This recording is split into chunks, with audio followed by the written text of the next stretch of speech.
you were up in Liverpool with the Secretary of State for Work and Pensions, weren't you? I was. Mm-hmm. Yes, the minister was visiting a jobs fair. It was at Anfield. Mm-hmm.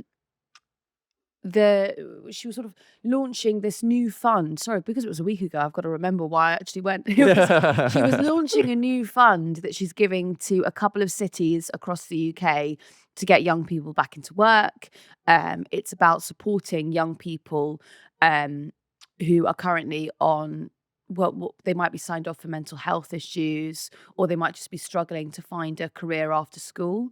And it's about helping those kids get into work. And actually, I spoke to a couple of the kids who just received work or just gotten into work, and they had a work coach. And I tell you what, the language around this is really difficult, because I really hate the idea of a work coach. To me, it sounds quite Dickensian. Yeah. This guy was great. I really, really liked him. And the kids that he'd been working with were totally besotted by him. He, proper Scouse. Are we saying like guidance counsellor, probably? I think he is essentially a guidance counsellor. And it's all part of this scheme that had been started up actually locally. It was Mayor of Liverpool money. So it was local government authority money that's kicked up a scheme. And now the Department for Work and Pensions has bolstered that fund by adding in a few extra million. These guys that I spoke to, they were talking about their poor mental health and about how they got into a situation where they were frightened to leave the house, but having this work coach, again, I don't really like the terminology, but it doesn't really matter. Having this work coach that they could go and have like a tea with or meet with to guide them into work, particularly in cases where some of these children didn't have parents per se. Okay. A couple of them were care leavers. Right. I thought it was a really nice scheme. But up until what age can you continue in the scheme? I believe it's up until 25. Okay. Right. But I should probably double check that. Yeah. Anyway, I think as I said, it was a local government authority scheme to begin with. And Liverpool and Everton, they both put cash in to the scheme. Oh, good. Okay. Which is quite nice, quite wholesome. Yeah, community-led kind of innovation, community-led, purpose-driven. I quite like that. I mean, I think that you do need cash to help care leavers get into work. There's also, the things that the scheme were offering, things like free travel. That is, to me, that's golden ticket, right? Yeah. When I went up to meet Andy Burnham to talk about his nationalisation of the buses, he was showing us how the decrease in unemployment since nationalising the buses. Because if you can afford to get onto the bus, you can go and work on the other side of the city. That really can be a barrier to entry for a lot of people. Of course. So free bus travel. It also offered accommodation for care leavers. Right. So do you know when you hit 18, you get chucked out? Yeah. If you're not in education, you're out on the street. This scheme offers you a place to stay. Brilliant. And this is being expanded across the country now, outside of the Liverpool. No, it's just in 5 key cities at this point. Yeah. So it's a trial scheme, and then it will be expanded if it goes well. An interesting scheme, considering the kind of the furore around Liz Kendall has just all been about Pip and cutting Pip. Well, we don't know if they are going to cut Pip anymore, do we? Well, we'll find out. And obviously, next week, I did want to ask about this. I tell you what. Well, so there's a little bit of it's worth hanging on, I think, for the end of this interview. I think, let me just play you. So she was talking about this scheme. I went to interview her about that. Here she is talking about that scheme. We're in Liverpool. Yeah. They're about to receive a grant to help young people into work. What will that look like? Well, we're launching our youth guarantee in the Liverpool City region today, backed by £5 million of additional funding from the Labour government. And it's all about giving young people the chances and opportunities they deserve to get skills, to get training and get work. What does that look like on the ground? Is it free travel? They're doing brilliant things here for young care leavers who face, extra barriers. It's maybe free travel passes. It will be interview skills and training, help with doing your CV. It's access to apprenticeships, to new skills boots camps. But it's also trying to intervene a bit earlier for young people at school, maybe 16 or 17 who are struggling, and finding a way to make sure they're on the right path to get the qualifications they need to get jobs in future. So that they don't come out and they don't end up on the welfare? Well, we've got 1 million young people not in education, employment or training. That's 1 in 8 of all young people in this country. And that is appalling for them and their lives, because we know if you're out of work when you're young, it can have a lifelong impact in terms of your health and your career prospects and your future earnings. But it's also terrible for the country because we're missing out on the talents of all those young people. And every single young person I've spoken to today, they don't want to be on benefits. They want a chance. They want a choice. They want a future. And that's what we're giving them. Do you think we're overdiagnosing mental health at the moment in this country? I think there are lots more young people who have got mental health problems. I really have seen that in my own city in Leicester, young people who've come out of COVID, and it's been really hard for them to build their resilience, and they've suffered from real anxiety. So I think that there is more mental health. There's also less stigma about reporting it.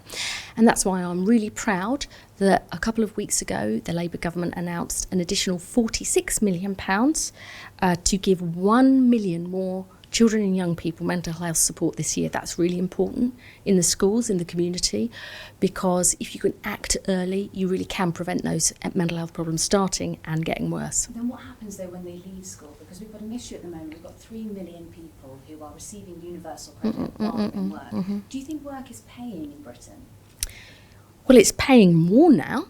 I mean, we're actually seeing wages in the first 10 months of a Labour government have risen faster than in the first 10 years of the last Tory government, with this huge increase in the minimum wage. So we are making big improvements to make work pay. We're also improving rights at work through our Employment Rights Bill. Universal credit, who are receiving that while they're in work. With your new planned PIP cuts and your other welfare cuts, will you take away that universal credit for working people? No, actually, we are improving universal credit. We've actually our new fair repayment rate, which stops deductions from universal credit at the level that they were. It's actually giving 1.2 million households on average £425 extra a year. We want to review universal credit to make work pay. We're increasing the minimum wage.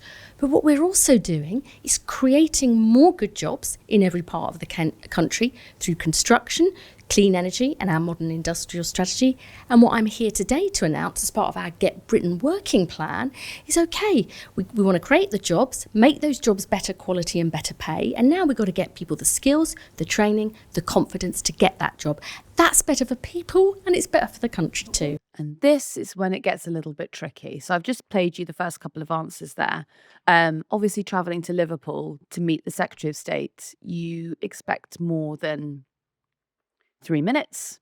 I went for a fourth question, and that's sort of where it kind of fell off. Yeah. Too. A quarter of a million people that are going to be pushed into poverty, but that's your own impact assessment. That does not take into account any of this extra employment support we're putting in place. It doesn't take into consideration we're going to have a bold and ambitious child poverty strategy, because if you're born in poverty, it makes your life harder from the beginning. We're determined to start changing things. I'm under no illusions about how far we've got to go, but we're making a good start and I'm determined to go further. So I don't know if you can hear there, but that is me being told to stop asking about disability cuts. You're being pushed to close. I am being pushed to close. Because the question I wanted to ask her, and I think that this is sort of where the confusion arises, because this month Parliament actually only returned yesterday, but we are meant to see that legislation in the Commons at some point during this month. But because there have been around 170 MPs that have privately, discussed with Keir Starmer, not discussed with Keir Starmer, but raised concerns over this PIP cutting legislation. We're not sure if it's going to see the Commons before the House rises for the summer. But see, this is where it gets tricky, because what I wanted to ask the Secretary of State is, people are living on these benefits or people need these benefits to go to work, you need to give them concrete information because they're essentially sitting in limbo at this point in time. It's also like you're alluding to it there, but the proliferation of in-work benefits and not really, you have like the top lines of what they want to do, of paring back disability, whatever it might be. But then there's people that are relying on benefits to get through on a week-to-week or a month-to-month basis, that without any clarity on how the government are going forward, and with concern from Labour backbenches on how the government are implementing this, it's a pretty terrifying time to be someone that's claiming any sort of benefit from the state.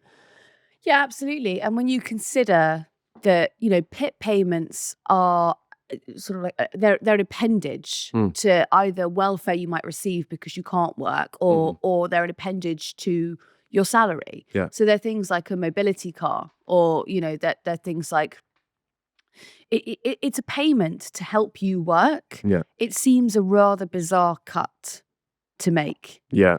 If we go back to the beginning of this podcast, we were talking about vapes and the potential levy that they could have put onto vapes. There are plenty of other taxes that the government could have chased after, or levies that would still be in line with their manifesto pledge not to tax working people. It would be outside the fiscal rules, though, wouldn't it, to just implement any taxes at all? No, because he only said he was going to do it he only said not for working people.